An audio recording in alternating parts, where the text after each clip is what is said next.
Hi, I'm Johanna Rothman, and this is my October 2023 Create an Adaptable Life newsletter. How can we learn to look forward to a new and possibly unknown state?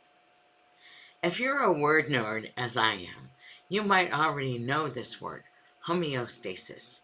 It means that after an event, we return to a relatively stable state of equilibrium. Then I read a book that offered me a new word, allostasis. That word means we use our emotional resilience to find a new state of relatively stable equilibrium, not a return to the old homeostasis. I was delighted to realize there's a name for all of this. Yes, I totally admit to word nerdiness. Homeostasis is easy for irritating, but not life-altering changes. When I encounter a detour while driving, I swear, assuming I'm alone in the car, that's my reaction to the foreign element. I follow the signs, hope that they're correct. And when I return to the road I expected, I'm back in homeostasis with a new status quo. That new status quo means I have an idea about how I will drive on the return trip. But life-altering changes, we need our emotional resilience to discover that allostasis. We can't just adapt or adjust. Most of us need to experiment our way through to discover this new and unknown state. Even with all my practice, that's not always easy for me to do. Never mind look forward to. Since I value learning, I start by considering this uncomfortableness as a learning opportunity. Create a learning frame. When I start with learning as a frame, I can create several expectations for myself as I explore this new and possibly unknown state. My expertise does not matter, or matter very much. I need to be open to new ideas. Success is not the goal. Learning through experimentation and adaptation is the goal. Learning occurs as I proceed. When I use this kind of learning frame, I create a growth mindset.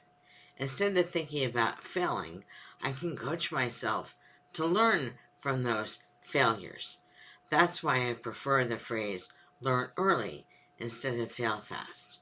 When I learn early, I can create a feedback loop to use the results of the experiment to inform the next bit of work or learning.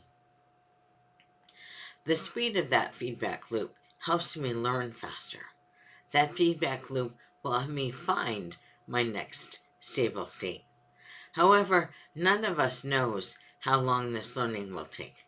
We cannot tell when we will achieve homeostasis or allostasis. That's why I like to think of a journey, not an end goal. Find stable states as we journey. Any kind of disruptive change requires we accept the idea that we can't get to the end state fast. That means we need to find stable states along our journey. Back in my athletic days, I often found times to collect my breath.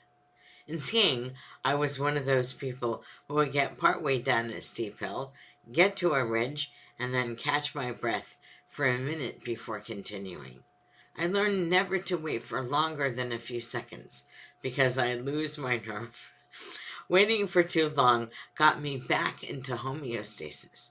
But breathing, finding a little stability, and then continuing, that allowed me to move into allostasis. I found new capabilities and created a new future. The biggest thing I've learned in my change journey is that there are many times we cannot go back. Going back is rarely a great option. When I realize I'm headed into a new and unknown state, I take a breath. I often wish I could go back. Then I start into the unknown with that first small step. When we experience disruptive change, we rarely have the option to return to going back to what we had before. That's why we wonder why we don't achieve homeostasis. Instead, we can take advantage of this new way of being, learning as we proceed to allostasis. If we use our resilience and the growth mindset, we can learn to look forward to a new and unknown state. Sure, it's a challenge. It's life. I have many announcements and many links below. I will have a link to the newsletter in the description. Thank you for watching, and I will see you next month.